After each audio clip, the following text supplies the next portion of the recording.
Hey guys, so it's Transparency Tuesdays, and I just wanted to come on really quick and just um, give my spill on the whole Donald Sterling thing. And I was thinking, what can I do? But I didn't want to waste my words on writing a letter or addressing Donald Sterling and people like Donald Sterling. And when I say people like Donald Sterling, I'm talking about racist people, because racism is ignorant, and a lot of the times the people don't realize how ignorant that they are, and there's no changing ignorant. Ignorant just has to come to a realization, because ignorant is a lack of knowledge. So it's not until that person gets that knowledge or comes to a realization that what they're doing is stupid and ignorant. So I'm not going to waste time on addressing people like that, because those people can't change. But what I do want to address is the people that are being affected by the Donald Sterlings of the world. As Christians, we're called to love. We're called to love our enemy. We're called to love our neighbor as we love ourselves. We're called to love, even in tough situations, even when people are being ignorant and racist and rude and prejudiced and discrimination and all those things. We are still called to love. That's what Jesus told us.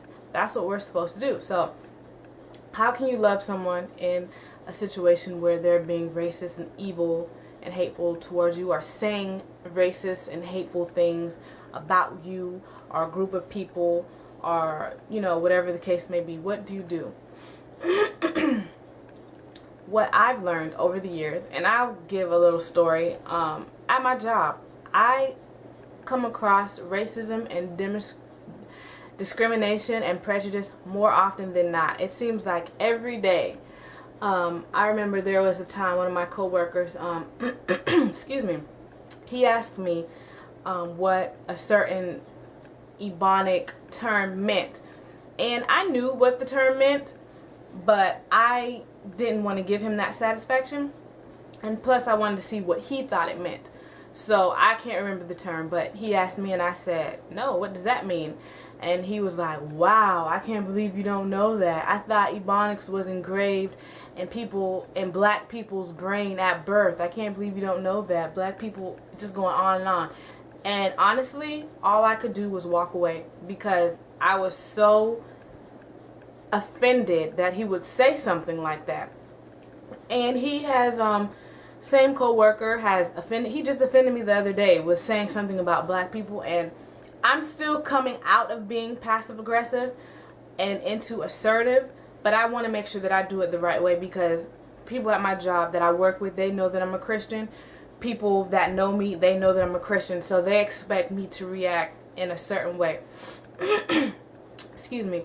Being a Christian does not equate being a doormat, does not equate being a pushover, and does not equate taking things that you shouldn't have to deal with, especially in the workplace. That's not what, that we don't have to deal with that just because we're Christian. We're called to love, and you can correct someone with love. Excuse me. So, so more often than not, if I'm not being offended by the people that I work with, I'm being offended by the people that frequent the business that I work at. It is not okay. But what I had to do was realize that God calls us to love our neighbors. We're supposed to love people. So what I had to do, and what God had to show me, is that I had to look at people the way that God looks at me. And that's not always easy. And it might be hard at first to do, but you have to remember where you once were. You once were ignorant, in an ignorant place, in an ignorant mindset, valuing sin and doing sinful things and frolicking and all that. And you were in an ignorant place at once. Okay, you were in a place where you were offending God. You were in a place where you were being hurtful to God. All the things that are racist and evil and things like that, we've been there before, because we were born in sin, okay? So until you've been born again, you're doing basically the same things that people like that do to God. So God showed me that I had to see people the way that he sees them and how he saw me. And when you do that, and when you ask God to help you with that, because it's not something that's just going to happen overnight, it's a process, but you have to ask God to help you with that. And once you realize who you're dealing with and what you're dealing with, I should say, what spirit you're dealing with, then it's easy for you to handle it. Like at my job, I know the spirit that's there. I know what's going on. I get it. So I have to react and act according to what I know. I could easily have gone off on the people at my job, the people that come through the job, whatever. But since God has shown me this, I feel like, okay, now that I know, I have to operate this way. So when I'm dealing with someone that's being offensive towards me, I know that hurt people. And I know that this person is ignorant and that they have issues going on in their life that they can't even begin to deal with, so that they lash out and they try to hurt other people. So for the Donald Sterlings of the world, that's what you have to do. And it's not the fake, phony, nice, nasty kind of thing. No, it's really taking on the charge that God has given to us. We have to love these people. They're not going to go away. I mean, I wish we could put all the evil, racist people, whatever, on an island and ship them away, but that's not going to happen. That's not the way that this whole thing is set up. So we have to deal with it, and we have to deal with it in the most Christian way. And the most Christian way is not cursing them out on Twitter, not hashtag all this stuff. That's not what we are called to do. That's not representing Christ, because even though we're facing and dealing with situations like this, we're still representing Christ. And I don't think God is co-signing on y'all cursing him out and hate mail and all these kinds of things. Now, I do think boycotting and protesting and things like that, I think that that's something that should be done. I don't really know who all has spoken out on it. I think Shaq did and some other people, but I mean, it would be hard to work for someone who is racist, and now you know how they truly feel about you. But now that you have that information, you arm yourself accordingly, and you arm yourself with love, and you show that person grace, because God has shown you grace. So we need to ask for the grace so that we can show grace to others. We have to love these people, realize what we're working with. Don't come at them the way that they're coming at you, because that's what they want. I've learned that at my job, people just come at me trying to push my buttons because they know I'm a Christian. So they try to take me there.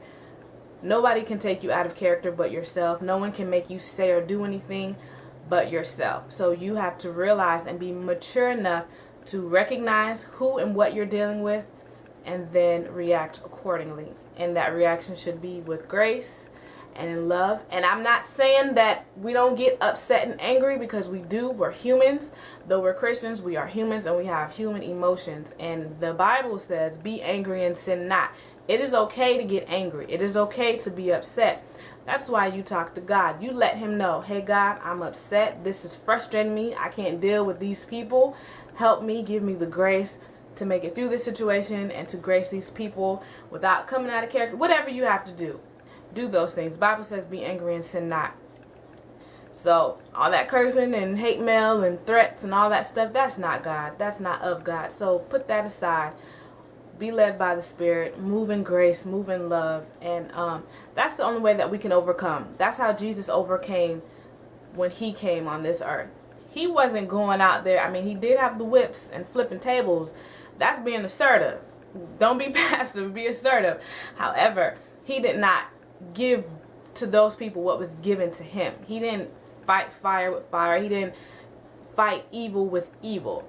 He fought it with love, and that is how we're going to overcome, by God's grace and with his love, and doing what he has called us to do.